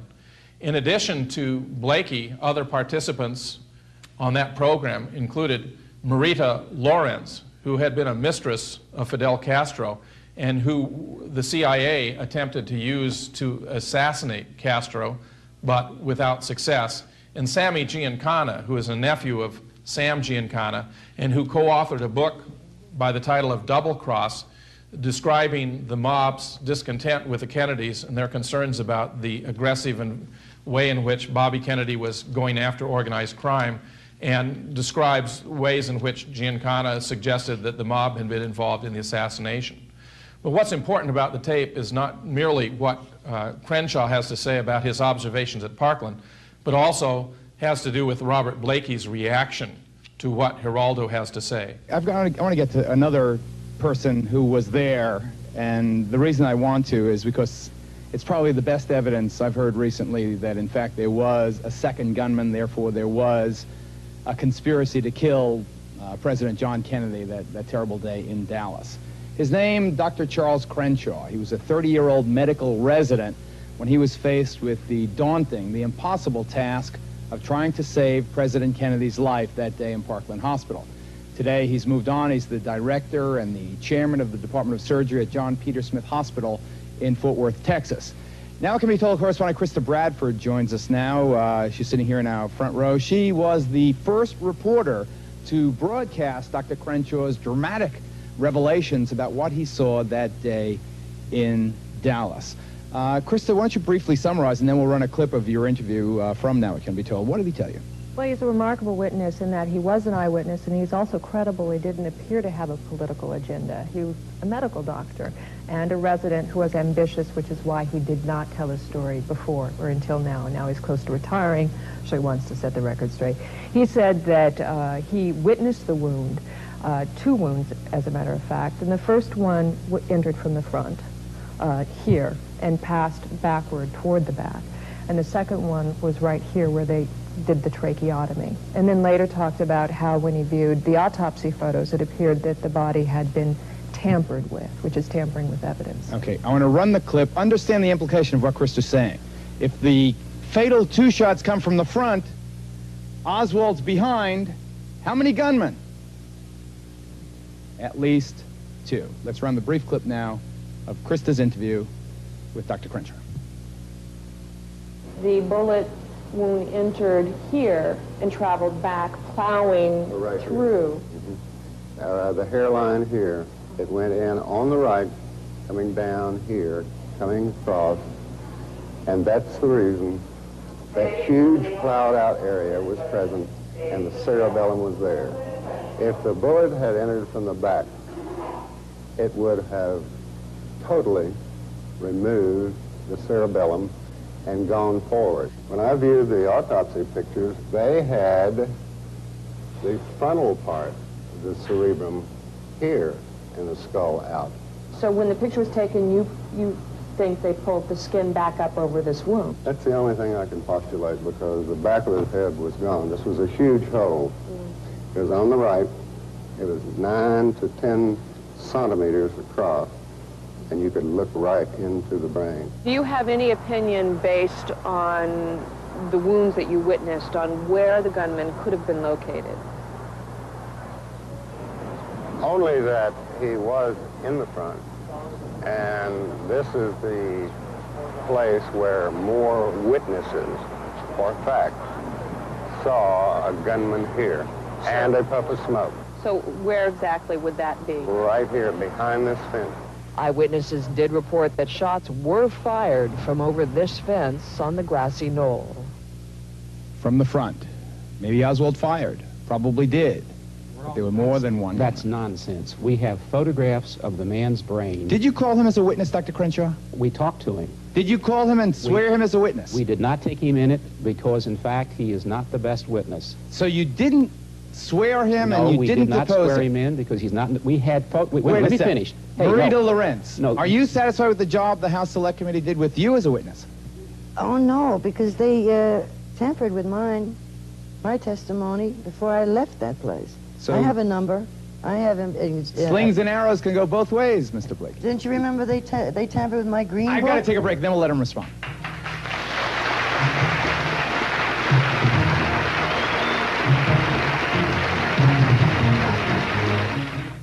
Quite a few things are interesting about this, not least of all that Crenshaw provides a description of the wound that happens to coincide with Malcolm Kilduff's characterization presented during that initial press conference of a bullet wound right through the head. That description, incidentally, was found on many national networks. For example, Jeff Potts of Duluth has provided me with a copy of As It Happened, a report of NBC News coverage of the assassination as it took place. And the very first wound that's described by Chet Huntley that afternoon is that the president had suffered a wound straight through the right temple. President Johnson is under heavy guard and was whisked away from the hospital by White House officials. President Kennedy, we are now informed, was shot in the right temple. It was a simple matter of a bullet right through the head, said Dr. George Berkeley, the White House medical officer. Frank? They repeat this description several times during the day, and in fact, the only two wounds that are described are a wound through the right temple and a wound to the throat. In fact, it's fascinating to hear the reporters try to wrestle with this problem and becoming aware that there seems to be something funny about the characterization. Both Frank McGee and Robert McNeil of the McNeil-Lear report, who was in Dallas at the time, are suggesting that it's incongruous that although the bullets were all fired from above and behind, that he suffered a wound to the throat, for example, and a wound through the temple. So there's a lot of concern there about what really may be the story, but they don't know what to do with it. Well, the Blakey assumption that the X-rays were the best evidence was his ultimate foundation for rejecting the eyewitness testimony that I've described before. What's most important, therefore, about the work that members that I've been collaborating with, especially that of David Mantic, is the discovery that, in fact, the X-rays may not be the best evidence after all. Let me begin by showing you a pre-mortem X-ray of John Kennedy. That is to say, this is an X-ray of Jack Kennedy's skull while he was still alive. Notice the amount of contrast between light and dark is not very great. In fact, if you had a fixed standard or scale, it would be on the order of 1 or 2. The variation would be on the order of 1 or 2 by that fixed standard. Take a look, however, now at this AP photograph, that is anterior, posterior, or front to rear skull photograph. In order to understand the nature of the evidence here, we need to understand something about how X-rays are created. X-rays are created by passing radiation through a body or an object and creating an exposure on a photographic plate. The denser the body, however, the more radiation it will absorb and the less radiation it will allow to impact on the photographic plate. So if an object is very dense, then the image that it will create on a photographic plate will be very light. On the other hand, if the image is very dark, that indicates that the object that allowed radiation to pass through it was very thin or non-dense. So when you look at an X-ray, the lighter areas indicate denser bone or object having created it, and the darker areas lighter or thinner objects or bone. So when you take a look at this AP, the anterior-posterior X-ray, notice, first of all, that it's quite striking how much contrast there is between the lighter and the darker portions. In fact, it's far greater contrast than you normally observe on an X-ray, according to Dr. Mantic. He was originally struck when he first began to study these X-rays that even looking at them with the naked eye there was this tremendous contrast between light and dark, which he thought was very suspicious. One of the interesting features of this X-ray, of course, is that generally dark area in the vicinity of the right eye. Since you're looking straight on, of course, this whole dark area on the left would be the vicinity of the right eye and the right part of the forehead on the patient who is being photographed, in this case Jack Kennedy. And it suggests, of course, that that entire area was blown out by a gunshot wound. But of course, that's completely different than what we observe of the president in the autopsy photographs. In addition, notice almost at the location where the eye would be, if it were visible, you see this round object, very symmetrical round object with what looks like a little bite at about 5 o'clock. That object just happens to be a 6.5 millimeter round object that bears a striking resemblance to a cross-section of a 6.5 millimeter bullet. What's odd about it is this is easily the most outstanding feature on the X-ray, and yet the pathologists at Bethesda, who were taking X-rays and probing the body in a search for pieces of metal and bullet in the body, did not observe this very prominent feature on the X-rays or in the body at the time. They removed much smaller fragments, but they didn't observe this one.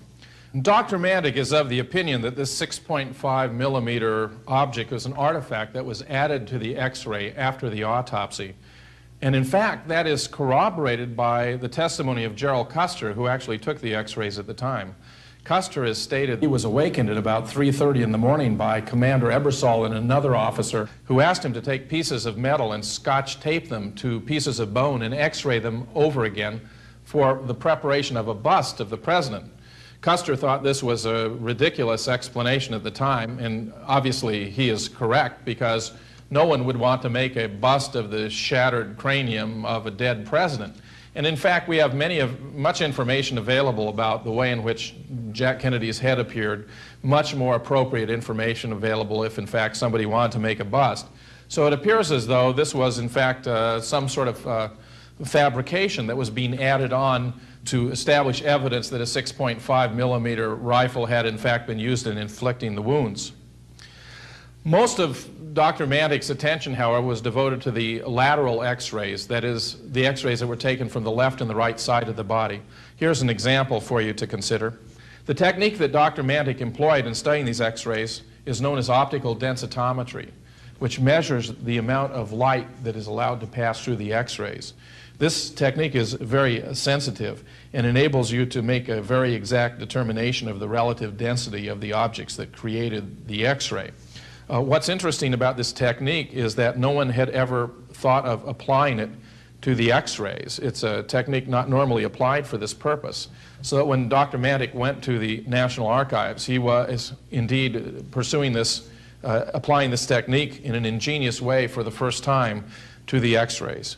Well, what he discovered was that the contrast between light and dark was dramatically abnormal. As I've suggested, if the normal contrast is on the order of 1 to 2, the contrast in the case of these X-rays was on the order of 500 to 1,000.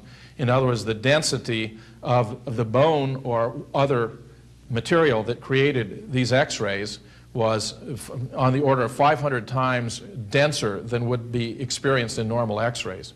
Dr. Mantic went to the National Archives 4 different times in October, repeated his observations, took very meticulous measurements, repeatedly recalibrated his instrument, and is very confident of the results of his findings, which of course could be repeated by other scientists under similar conditions applying similar instruments.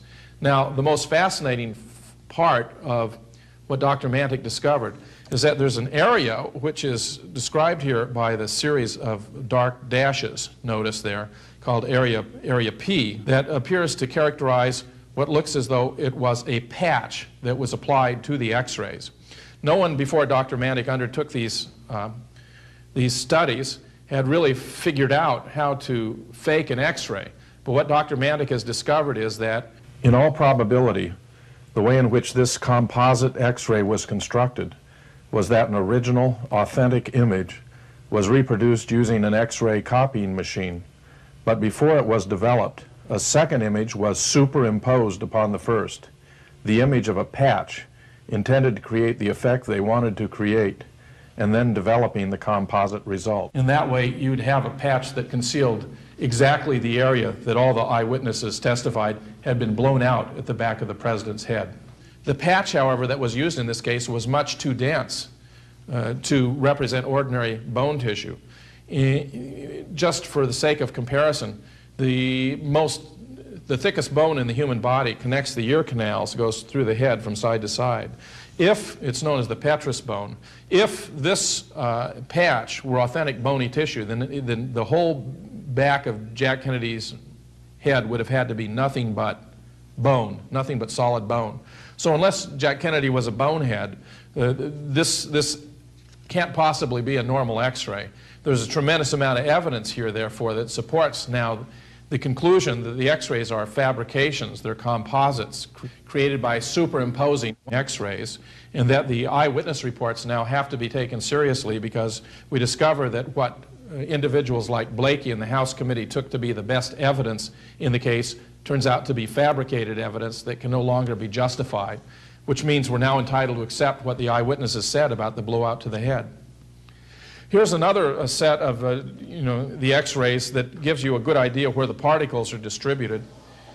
Notice in the diagram C in particular, you see an arrow there which really is the axis of distribution of these particles and not the location where the trajectory of the bullet. In fact, Dr. Mantic studied the skull X-rays very carefully using optical densitometry and could find no location no entrance point for the location specified by the House. This has led him to infer that possibly the Bethesda pathologists were correct in their belief that there was an entry wound lower down the back of the skull in the vicinity of the occipital protuberance that might have taken place shortly before the massive wound inflicted from the front that blew out the back of the president's head. So Dr. Mantic has concluded that there's evidence here for 2 wounds to the head. One, a wound from the back that created this distribution of small particles in this pattern, which is an effect, by the way. It doesn't define the trajectory of the bullet, but rather as an effect from the impact of a bullet having scattered, broken up and scattered throughout the brain. And then, of course, the second wound to the head fired from the front and exiting the back of the head. Dr. Mantic's discoveries, however, don't end there. Take a look here. You'll see a sample of the chest X-ray. Dr. Mantic took the location specified by the House that I indicated by the circle with an X on it on the photograph, the autopsy photograph of the back, and sought to connect that alleged entry location with the alleged exit location in the throat by connecting them by a straight line, and discovered that the House reconstruction of the transit of this bullet was anatomically impossible because of the intervention of vertebrae. So that so long as Jack Kennedy had a backbone, it was anatomically impossible for the bullet to have entered at the location specified by the House and to have exited at the location specified by the House, which means that the official government version of the single bullet theory, that of the House Select Committee on Assassinations, can no longer be sustained. You'll notice this photograph is accompanied by a photograph of a Colt automatic rifle 15, which is the civilian version of the M16, which was widely used in Vietnam. This particular photograph is found in a book entitled Mortal Error, published in 1992 by an author who suggests that a Secret Service agent in the Secret Service limousine accidentally shot the president in the head with his Colt AR-15. That, however, does not appear a plausible scenario for several reasons. One is that since the president had suffered a massive blowout to the back of the head, if the Secret Service agent had shot him from behind, it would have had to have been the wound that caused the scatter of fragments and not the one that caused the massive blowout, which would leave the massive blowout to be explained by a shot fired from in front. So it couldn't possibly be a complete explanation. Plus, and perhaps more importantly, the Charles Bronson film allows you to see within your visual field the motion of the Secret Service limousine in relation to the presidential limousine, and the Secret Service agent is simply not in position with his AR-15 to shoot the president. Although some scenes showing the vehicles rushing to Parkland Hospital show a Secret Service agent with an AR-15, he was not in that position in Dealey Plaza and therefore could not have fired the shot. Well, Mantic's discoveries indicate that the president was hit at least 4 times. Notice in particular that if the single bullet theory is not true, and we have an enormous amount of evidence to corroborate that claim, then apparently the president was hit in the throat from in front, as Malcolm Perry originally testified. He was hit in the back from behind by a shallow wound that apparently did not exit, as the FBI report described it, and hit twice in the head, once from behind by a wound that caused a scattering of small particles in his brain, and once from in front, probably in the vicinity of the right temple, which caused a massive blowout to the back of his head. Then John Connally clearly had to have been hit by another round, possibly 2. Several physicians, in fact, have concluded that the nature of Connally's wounds was such that probably 1 round had entered his back and shattered his rib, and yet another round had hit his wrist. So there's at least 1 more, possibly 2 shots in Connally. And as the House and the Warren Commission had concluded, at least 1 round had missed, a round which hit a distant curbing and a fleck of which had injured a bystander by the name of James Tague. That would imply at least a 6th shot.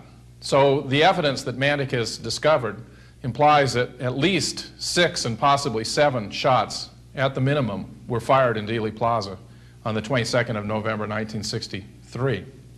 Now, Dr. Livingston's testimony is important not only because he had a conversation with Commander Humes that fateful day, which provides the strongest possible evidence that the physicians at Bethesda knew about the wound to the throat prior to the conduct of their autopsy, but in addition, he has studied the diagrams and photographs of the brain that are kept in the National Archives. Here are some sketches of what that brain looks like.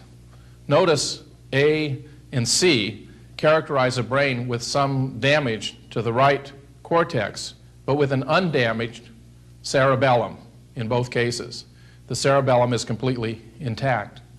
Dr. Livingston has reviewed the eyewitness testimony and has studied these diagrams and has arrived at the following conclusion. It simply cannot be true that the cerebellum could have been seen extruding from the occipital parietal wound by several experienced and thoroughly competent physicians, and for the same brain to be seen in superior and lateral photographs and depicted in a drawing, superior view, showing the cerebellum as being completely intact. A conclusion is obligatorily forced that the photographs and diagrams of the brain in the National Archives are those of some brain other than that of John Fitzgerald Kennedy. That's quite a devastating conclusion to be drawn by a world authority on the human brain.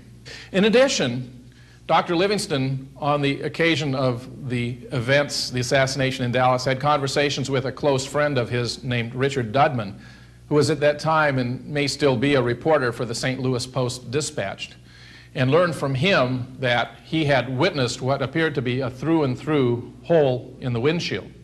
He described this finding in the last paragraph of a letter. Paragraph. That event, coupled with Dick Dudman's report to me at about around the same time of what appeared to him to be a penetrating hole through the Lincoln windshield, seems to me to add 2 grains of confirming evidence to the conspiracy interpretation. Incidentally, sometime later, I learned that the Secret Service had ordered from the Ford Motor Company a number of identical Lincoln limousine windshields, quote, for target practice, unquote. It seemed to me that they might have wanted to learn how much protection could be expected from such a windshield. Alternatively, they might have wanted to produce an inside nick in a windshield without through-and-through penetration so that they could substitute that nicked windshield for the other one if it were needed for corroborative evidence relating to the Warren Commission's investigative interpretation and thesis. Now, he spoke with Richard Dudman, who suggested that Dr. Livingston consult an article he wrote, which was published in the New Republic on the 21st of December, 1963, which you see before you. 2 key passages are highlighted. The first reads, 3 circumstances, the entry wound in the throat, the small round hole in the windshield of the presidential limousine, and the number of bullets found afterward, suggested that there had been a second sniper firing from a point in front of the automobile and further down. A few of us noticed the hole in the windshield when the limousine was standing at the emergency entrance after the president had been carried inside. I could not approach close enough to see on which side was the cup-shaped hole that indicates a bullet has pierced the glass from the opposite side. This again was in the New Republic, December 21st, 1963. Well, that eyewitness testimony, of course, is striking and important by itself, but it would be highly significant if it could be corroborated by photographic evidence. I am very surprised and happy to report, however, that that has now been done through research by an independent investigator by the name of Roy Schaefer from Dayton, Ohio. Mr. Schaefer has discovered that a very famous photograph contains evidence that was not before recognized. The photograph I have in mind is the only professionally taken photograph that occurred in Dealey Plaza by a photographer by the name of James Altgens. The Altgens photograph is very important for any number of reasons, not least of all as the apparent figure in the doorway, who many have thought resembled Lee Harvey Oswald, but who appears to have been another employee by the name of Billy Lovelady. There are other features of this photograph that are important, but I want you to observe now is a close-up of the windshield, which appears to display a through-and-through hole of the kind described by Richard Dudman. Take a look there where the arrow indicates approximately at a position where the president's left ear would be if the president's left ear were visible. And you'll see what appears to be a very tiny spiral nebulae configuration in the glass. This appears to be a through-and-through hole through the limousine windshield. Taking a look at the next overhead, however, you see the windshield as the Secret Service presented it and as how it's described as being in the assassination literature, in particular in the Warren Report. Notice now it's not a through-and-through hole, but rather shows cracks, kind of a star-like configuration of cracks, very different from the spiral nebulae. And indeed, a comparison can be seen now on this next set of photographs, which compares the appearance of these two damaged windshields. Look at the top, the spiral nebulae in the vicinity of where the president's left ear would be, and the cracked windshield at the bottom. I submit that this provides strong evidence not only that there was a through-and-through hole to the windshield, but also it corroborates Dr. Livingston's report that the Secret Service had obtained several windshields from the Ford Motor Company in order to make a substitution, which the evidence we have before us suggests is exactly what happened in this case.